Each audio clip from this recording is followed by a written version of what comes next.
مرحبا جميعا، نأمل أن تكونوا بخير. لا تنسوا الاشتراك في القناة ووضع زر اللايك. سحبت مساء اليوم الاثنين قرعة الدور ثمن النهائي لكأس ملك إسبانيا في العاصمة مدريد، وأسفرت القرعة عن ديربي قوي بين الجارين ريال مدريد وأتلتيكو مدريد، فيما ستكون مواجهة برشلونة أكثر سهولة مع فريق أونيونيستا سلامينكا، والذي أقصى فياريال بركلات الترجيح.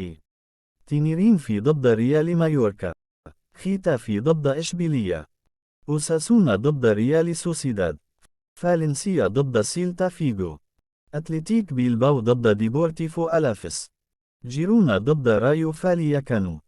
ومن المقرر أن تقام مباريات ثمن النهائي أيام 16 و17 و18 من يناير الجاري، بينما لقاءات ربع النهائي يوم 24 من يناير. وستقام لقاءات النصف النهائي في شهر فبراير المقبل، إذ ستقام مباريات الذهاب يوم 7 والإياب يوم 28، بينما المباراة النهائية ستقام يوم 6 من أبريل المقبل.